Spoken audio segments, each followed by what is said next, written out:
de l'application, donc Pika à trouver très facilement. Merci beaucoup. Merci. Allez, Paris est à vous, c'est aussi l'émission qui vous ouvre l'esprit et vous pousse dehors avant la chronique restaurant d'Emmanuel Rubin et Culture Geek avec Anthony Morel. Des photos de la brindille. Paris est à vous, la sortie du jour.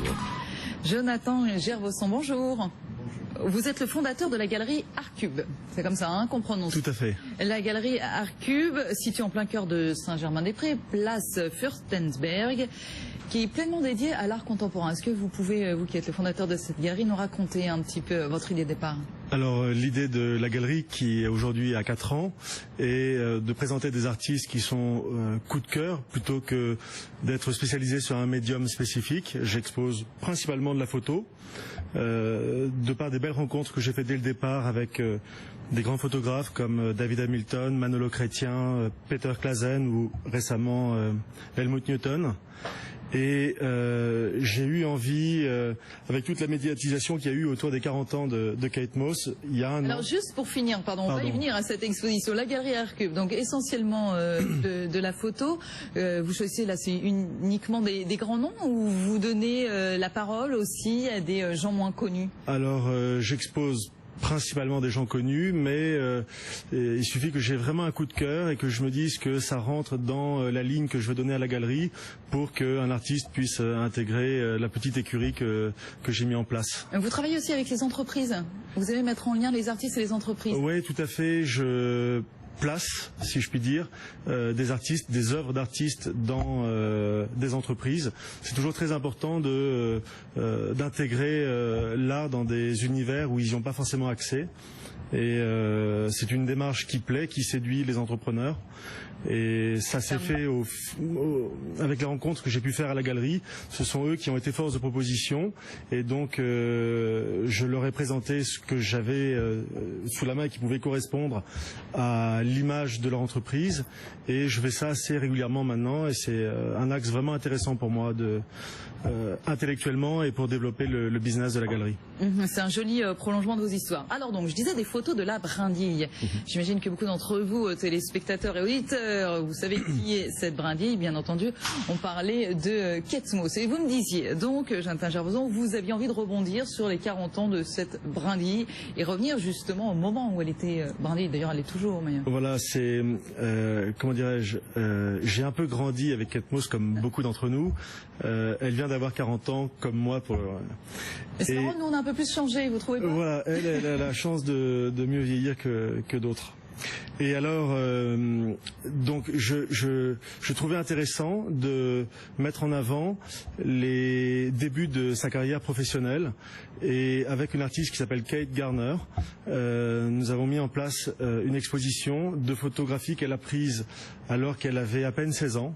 Et c'est le moment où donc la jeune fille devient femme et où le mannequin devient icône. Et tout s'est fait très très vite pour elle. Et c'est ce moment charnière de sa vie que j'ai voulu présenter à la galerie. Mettre en avant, alors c'est vrai que ces photos, vous avez fait déjà parler d'elle, hein? Elles ont fait parler d'elle de par le côté très jeune, le côté cette fille notamment. Alors il y a une photo culte qui a été retravaillée par un artiste anglais qui s'appelle Russell Young, qui a sérigraphié la photo et qui a mis donc de la poussière de diamant dessus. Ce sont des grandes sérigraphies un peu à la Andy Warhol de cette jeune fille qui est toute jeune, qui s'habille en femme dans sa salle de bain. Et ce qui est perturbant, c'est pas cette fille qui s'habille en jeune femme dans une salle de bain, mais c'est la photo qui est prise de tout ça. C'est un peu perturbant, c'est très pop, c'est très culte, c'est très fort et c'est vraiment la photo qui, à mon sens, montre voilà le basculement de Kate Moss de toute jeune mannequin à directement icône. Le diamant amène un côté un peu solaire, un peu Elle irradie, hein, Kate Moss. Complètement, dire, hein. complètement. On sent que vous êtes sous le charme, en tout cas. Hein, oui. Alors, Kate Garner, elle est connue pour avoir photographié d'autres têtes d'affiche. Et d'ailleurs, toujours un petit peu à ce moment, le moment juste avant la starification. Exactement. Alors, je présenterai aussi lors de l'exposition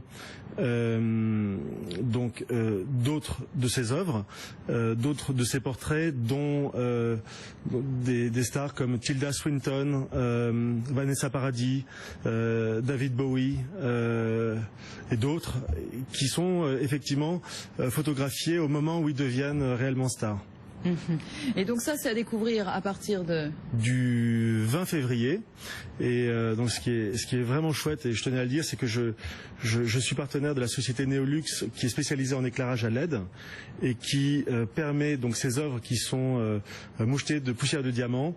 La LED permet de mettre vraiment en lumière les œuvres. C'est splendide.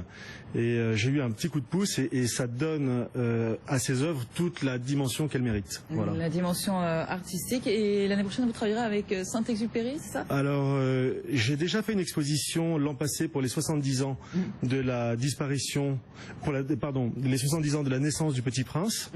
Et donc, je réitère le partenariat avec la Fondation Saint-Exupéry pour les 70 ans du dernier vol d'Antoine de Saint-Exupéry.